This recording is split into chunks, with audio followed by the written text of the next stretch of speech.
बात सुनो मेरी, तुम फिर भी मुझे ज्यादा नाराज नहीं लग रही। कोई बात है जो तुम छुपा रही हो? बाबा, मैंने बताया था ना कि बाबा को ड्रिंकिंग का इश्यू है और अंदाजा हो गया होगा वो ज्यादा सोशल इंसान भी नहीं है।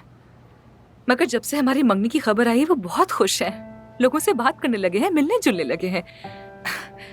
और हमारे आने के बाद से ड्रिंक भी नहीं की उन्होंने, तो इसलिए मैं तुमसे नाराज नहीं हो सकी।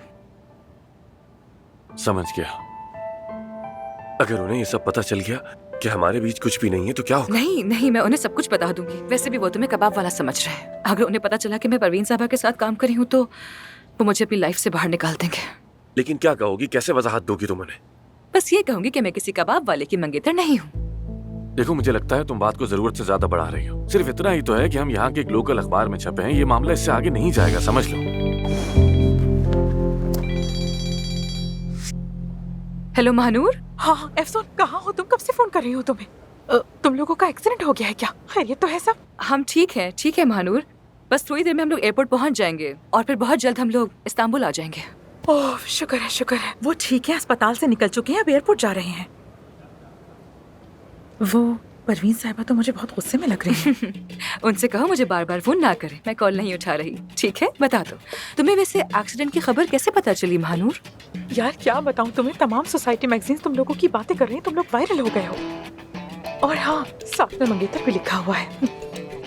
ठीक है, समझ गई। बाद में बात करती हूँ, ठीक है? सी यू। क्या हुआ?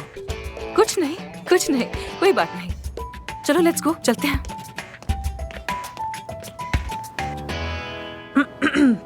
क्या कह रही थी? कुछ खास नहीं कह रही है, सब खैरियत, अस्पताल से निकल गए हैं। और हाँ, वो कह रही थी कि उसे बार बार फोन ना किया जाए। और मंगनी का चक्कर क्या है ये? वो तो अदाना गए थे ना, फिर गाजियाबाद कैसे पहुंचे और मुझे किसी ने क्यों नहीं बताया? परवीन साहिबा, आपको अपनी बेटी के बारे में आज तक किस बात की खबर है? ये जवाब है क्या आपके पास? एक दिन अगर वो वाकई मंगनी कर लेगी तो वो भी आपको अखबार से पता चलेगा। महानूर, देखो तुम भी जानती हो मैं हफ्तों उस फार्म हाउस के दरवाजे पर खड़ी रही मगर मुझे अंदर नहीं आने दिया, न फरीद ने न मेरी बेटी ने। मैं उसे अपने साथ इस्तांबुल ले आई लेकिन वो वहां नहीं रुकी, दौड़ती हुई बाप के पास वापस चली गई। क्योंकि वो अपने बाबा से ज्यादा मोहब्बत करती है इसलिए? नहीं, उसका बाप अल्कोहलिक है और उसे उसकी जरूरत थी। ठीक है, उसने सर्जरी छोड़ दी, लेकिन तुम्हें इस बात का अंदाजा है कि वो अमेरिका से दोबारा उस गांव क्यों आई? क्योंकि वो अपनी जिंदगी में पहली बार अपने लिए कुछ कर रही है मानूर। पहली बार बगैर अपने बाप की जिम्मेदारी लिए मेरी बेटी अपने लिए कुछ कर रही है। इसलिए मैं नहीं चाहती कि वो गाजियाबाद रुके। आई होप यू अंडरस्टैंड कि मैं क्या चाहती हूँ। समझ गई ना?